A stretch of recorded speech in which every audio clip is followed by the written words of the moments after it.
السلام عليكم ورحمة الله وبركاته. ازيكم يا حبايب قلبي؟ عاملين ايه؟ وحشتوني جدا جدا. اهلا ومرحبا بكم في قناة اسرار شيرين. النهاردة ان شاء الله هنتكلم عن حاجة جميلة قوي قوي، وهو طبعا طقم القهوة التقليدي اللي كلنا عارفينه بالسبرتاية. آه طقم القهوة دوت خلاص، ده من النحاس الاصفر، النحاس الخالص الاصفر. طبعا السبرتاية ديت بترجعنا للزمن الجميل بتاع أجدادنا اللي افتقدناه للأسف في حياتنا السريعة دلوقتي. وأنا لما اخترت طقم القهوة دوت اخترته حاجة تجمع بين الديكور والاستخدام في نفس الوقت. آه، بحيث يا حبايب قلبي اللي أنا لو شلتها في المكان اللي هحطها عليه، سواء مثلا حجرة الصالون، لو حطيته على ترابيزة الصالون هيديني برضو شكل ديكوري رائع ومحبوب. وأول ما تبص لها كده تحسي بذكريات الزمن الجميل. طبعا عارفين طقم القهوة ده تقليدي طبعا من زمان جدا، زي ما قلت قبل كده، من أيام أجدادنا يعني. طيب، اسباب اختياري اسباب اختياري لطقم القهوه دوت، ودايما احطه في الصالون عندي او احطه على ترابيزه الانتريه. ليه؟ السبب اني انا ما بحبش، كطبيعتي انا ما بحبش اتحرك كتير لما يبقى عندي ضيف. يعني ما بفضلش اتحرك كتير، افضل راحة بين اللي انا احضر حاجة للضيف وافضل راحة جاية في المطبخ والكلام ده كله. انا ما بحبش كده. بحب احضر حاجتي كلها قبل ما ضيفي استقبله. بحب احضر حاجتي واحطها على ترابيزة التقديم بتاعتي. وانا وقاعده كده بقى انا وصاحبتي او ايا كان مين اللي عندي. انتوا عارفين قعده الستات كلنا بنحبها يعني. فبحب احطه كده واعمل الحاجات بتاعتي وانا قاعده، يعني بحضر كل حاجه القهوه في الحاجات بتاعتها، و آه، واحضر القهوه وانا قاعده وبتكلم وما اتحركش كتير في نفس الوقت. خلاص. طيب يلا بقى نعرف شويه حاجات كده. بسم الله الرحمن الرحيم. اول حاجه حبايب قلبي، طقم القهوه دوت لونه قلت اصفر نحاس، نحاس خالص. تمام. طيب في انواع من النحاس، في نحاس احمر وفي نحاس اصفر. فده حسب ذوقك انتي، حسب الذوق اللي انتي عايزاه، حسب طبيعة اختيارك للحاجة اللي انتي بتحبيها. في ناس بتحب الاحمر، وفي ناس بتحب الاصفر، وفي ناس بتحب حاجة تاني خالص. المهم يعني بهزر معاكم يعني.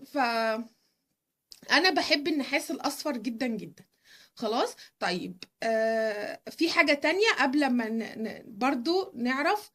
آه النحاس ما ينفعش نهائي احط فيه الاكل بتاعي مباشرة على النحاس. يعني مثلا دي كاسة ينفع تشربي فيها القهوة، ينفع يعني ينفع ده كله، بس ما ينفعش تحطي فيها حاجة، ما ينفعش تحطي فيها أي سوائل. ليه؟ لأن النحاس بيتفاعل مع أي حاجة بتتحط فيه، سواء كانت مية، أي سوائل بتتفاعل مع النحاس. أو برضو في الأكل ما ينفعش نهائي أحط الأكل بتاعي أو أي حاجة من دي في اي حاجه نحاس مباشره. طيب إيه النحاس اللي ممكن نستعمله؟ النحاس اللي ممكن نستعمله حاجه زي كده، حاجه زي كده دوت اسمها ايه اسمها بتاعت القهوه، الكنكه بتاعت القهوه.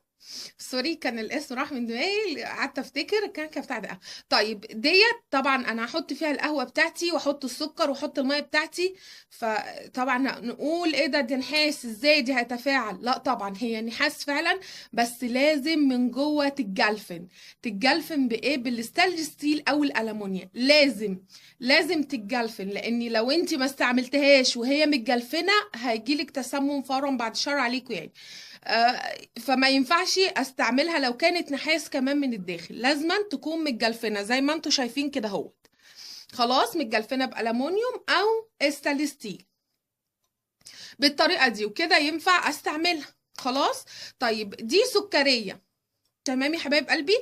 السكريه ديت حد هيجي يقول لي طب انت هتستعمليها ازاي؟ هي مش متجلفنه على فكره، هي مش متجلفنه. طب ايه الحل؟ اللي انا احط هنا ورق ألمونيوم، هبطنها بيه وابتدي احط القهوه بتاعتي البن، او نوع البن اللي انا هحطه، او السكر لو انا عايز احط فيها سكر مثلا. هي عموما سكريه، او برضو تتحط فيها القهوه حسب انتي عايزه تعملي ايه، دي براحتك.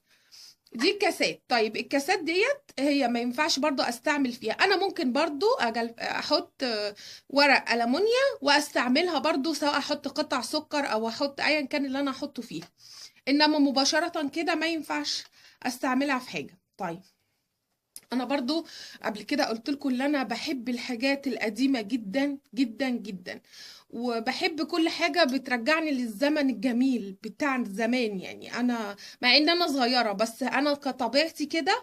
يعني انا مش سن كبير اللي انا مثلا اشتاق للحاجات القديمة اللي يعني اجدادنا بيعملوها كده، لا.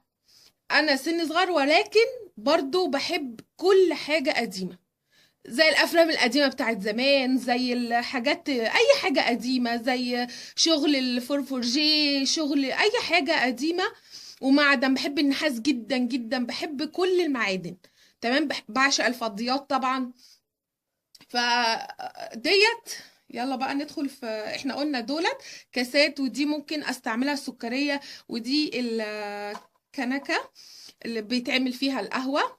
طبعا في، لو انتي في دولة خليجية او كده، بيتحط ال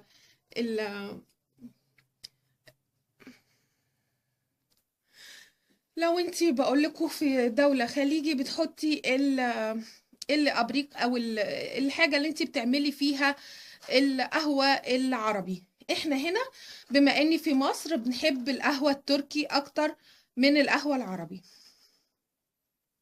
طيب ديت قلت اللي هي السبرتاية. طيب سبرتاية، يلا نعرف في السبرتاية. في اشكال كتير قوي منها، انا حبيت اجيبها المنظر، يعني منظر كويس، مع برضو اللي انا بستعملها. يعني انا جبتها تنفعني في حاجتين، اللي انا استعملها وفي نفس الوقت تديني منظر ديكوري محبوب. دي سبرتاية، ده القمع. خلاص، القمع دوت بيتحط في هنا اهوت الفتحة بتاعت، طبعا اللي قلنا السبرتاية بتقيد، يعني بتشتغل بسبرتو احمر. خلاص، بجيب ازازة السبرتو الاحمر من اي مكان بتتباع فيه، وخاصة انا يعني بجيبها دايما من عند الموان، وادلق من هنا، بملي الجزء بتاعها الداخلي دوت، بمليه من السبرتو الاحمر. خلاص، يبقى دوت القمع بتاع اللي انا املي منه السبرتاية بالطريقه ديت. زي ما بقول لكم في اشكال كتير قوي، وكل شكل بسعر. هي دي ممكن تكون غاليه في الثمن بتاعها، بس عشان انا مختاراها لحاجتين، شكل ديكوري وفي نفس الوقت استعمال في البيت. طيب هنا بقى دوت الغطا بتاع السبرتاية، اللي هي الفتل الفتيل دوت. طبعا كلنا عارفين الفتيل دوت، هو لما بحط طبعا السبرتو فبيشرب من السبرتو الاحمر اللي في الخزان الداخلي، وابتدي اولع هنا بالنار. خلاص، ولما اولع بالنار اكون حطيت هنا ميتي وسكري والقهوة بتاعتي، واحطهم بالطريقة ديت. عايزة تقللي النار، اوكي. عايزة تعلي النار، اوكي. خلاص. اسفة، هي ليها هنا 4 بروز، بحيث اللي هي تبقى عليها التنكة او الكنكة واقفة مظبوط. يبقى ايه زي ما انتوا شايفين، بيبقى هو ده المنظر بتاعي. خلاص، وانا جايبه كل الطقم، جايبه له صينيه برضو نحاس، تمام كده، جايبه له. وفي الاخر لما بتبقي تخلصي بقى لما بتخلصي القهوه بتاعتك خلاص، بتحطي دي كده خلاص، بيطفي معاكي الفتيل بتاعك اللي كان شغال. تمام كده.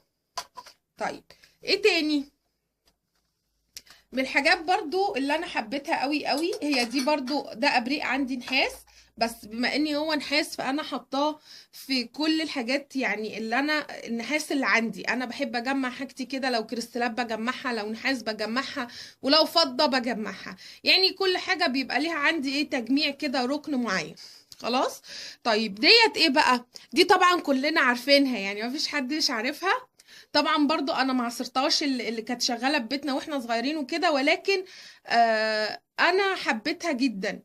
ليه؟ لاني انا يعني بقول لكم بحب كل حاجه قديمه، فانا حسيت برضو اللي هي تراثها نحاسي كده جميل قوي قوي. هي دي لمبه جاز، فهي برضو بتستعمل برضو بتتملي دوت. الجزء ده بيتفك خلاص. وهنا الخزان بتاعت اللمبة بيتحط فيها ايه بقى؟ مش بيتحط فيها سبرتو احمر خالص زي السبرتاية، نو، ده بيتحط فيها جاز. فدلوقتي لو ما لقيتيش جاز او كلام من ده، بديله التنر. بتروحي برضو للي هو الراجل اللي بيبيع الموان والدهانات والحاجات دي، بتقولوا له عايزه ازازه تنر، وبتملي الخزان بتاعها. ان شاء الله مره تانية بقى نشغلها مع بعض. وبتملي الخزان بتاعها. تمام. وبتشغليها جميله جدا. دوت هنا دوت بيزود الاضاءه بتاعتها، النار برضو الفتيل بيشرب من التنر او الجاز فبيشتغل. بتزودي النار بتاعتها، بتشيلي دي طبعا كده اهوت وبتشغليها. ده الفتيل اهو. عايزه تزودي بتزودي كده، عايزه بتقللي النار بالطريقه دي كده اهو. طبعا كلنا عارفينها، يعني ما لهوش داعي ان احنا نتكلم عنها كتير. خلاص يا حبايب قلبي، زي ما انتوا شايفين، دايما تفكروا قبل ما تجيبوا الحاجات بتاعتكم استخدامها معاكي. هل انت عايزاها ديكوري او عايزاها استعمال شخصي؟ لو عايزه الاتنين فما تستخسريش اللي انت تجيبي حاجه كويسه. يبقى هستعملها كمنظر ديكوري جميل، وفي نفس الوقت هستعملها برضو استخدام شخصي. بس هي دوت فيديو النهاردة، يا رب يعجبكم. وإن شاء الله انتظروني في قطع ديكورات أخرى إن شاء الله. يا رب يعجبكم الفيديو. لو عجبكم الفيديو تدوسوا لايك وتكتبوا لي تعليق جميل زيكم، وتشتركوا في القناة عندي. نسيت اقول لكم يا حبايب قلبي حاجه مهمه برضو، نسيت اعرفكم بيها، واللي انا اخترت برضو الصينيه بتاعتي من النحاس. تمام. ومتنقرشه، يعني عليها نقوشات كده جميله قوي قوي. الصينيه برضو من النحاس وعليها نقوشات جميله جدا. بس كده انا خلصت. يا رب يعجبكم الفيديو. قلت لكم لو عجبكم الفيديو اعملوا اشتراك للقناه عشان يوصل لكم كل جديد مني ان شاء الله. شكرا والسلام عليكم ورحمه الله وبركاته.